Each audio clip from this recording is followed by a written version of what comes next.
Hello everyone, welcome back to Shyamalata's kitchen. ఈరోజు నేను మీకు ఎంతో టేస్టీగా ఉండే మేక తలకాయ కూరను చూపించబోతున్నానండి. ఇది చాలా త్వరగా అవుతుంది, ప్లస్ చాలా టేస్టీగా కూడా ఉంటుంది. దాన్ని తయారు చేసుకునే విధానం చూద్దాం. ఇప్పుడు ఒక రైస్ కుక్కర్ని తీసుకొని దాంట్లోకి కూరని మొత్తం యాడ్ చేసుకున్నామండి. కుక్కర్లోకి ఇలా కూరని యాడ్ చేసుకున్న తర్వాత దీంట్లోకి ఒక 3 టేబుల్ స్పూన్ ఆయిల్ని యాడ్ చేసుకుందామండి. నాన్ వెజ్ కదా, కొంచెం ఆయిల్ ఎక్కువగానే పడుతుంది.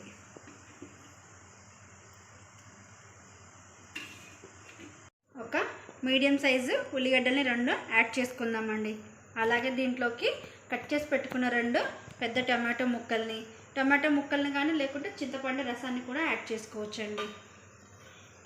అలాగే 2 టేబుల్ స్పూన్ అల్లం వెల్లుల్లి పేస్ట్, కొద్దిగా పసుపు, రుచికి సరిపడా కారం,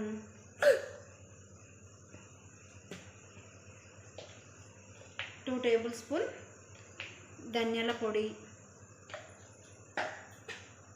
1/2 table spoon garam masala powder, రుచికి సరిపడా సాల్ట్ని యాడ్ చేసుకొని బాగా మిక్స్ చేసుకోవాలండి. ఇవన్నీ పచ్చివి దీంట్లో యాడ్ చేసుకోవాలండి. వీటిని ఫ్రై చేయాల్సిన అవసరం ఏమీ లేదు. పచ్చివి ఇలా యాడ్ చేసుకొని ఒక 2 నుంచి 3 నిమిషాల వరకు బాగా కలుపుకోవాలి. ఇలా 2 నుంచి 3 నిమిషాలు బాగా కలుపుకున్న తర్వాత దీంట్లో మీరు గ్రేవీకి సరిపడా వాటర్ని యాడ్ చేసుకోవాలండి. నేనైతే ఇక్కడ 1.5 గ్లాస్ వాటర్ని తీసుకున్నాను.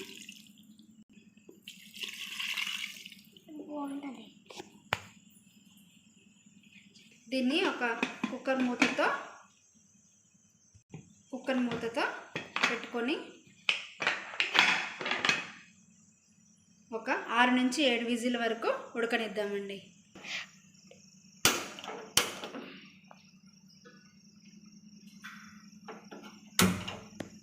6 నుంచి 7 విజిల్ వరకు ఉడకనిద్దామండి.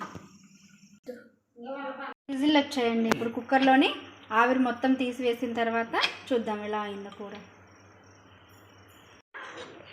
పర్ఫెక్ట్గా ఉడికిపోయిందండి. దీన్ని ఒక బౌల్లోకి సర్వ్ అవుట్ చేసుకుందాం. ఇప్పుడు ఎంతో టేస్టీగా ఉండే మేక తలకాయ కూర రెడీ అండి. ఇప్పుడు ఫైనల్గా దీన్ని కొద్దిగా కొత్తిమీరతో గార్నిష్ చేసుకుందామండి. ఎంతో టేస్టీగా ఉండే కూర రెడీ అండి. ఇలా మీరు కూడా ఒకసారి ట్రై చేసి మీకు ఎలా కుదిరిందో కామెంట్ రూపంలో తెలపండి. Thank you for watching my channel.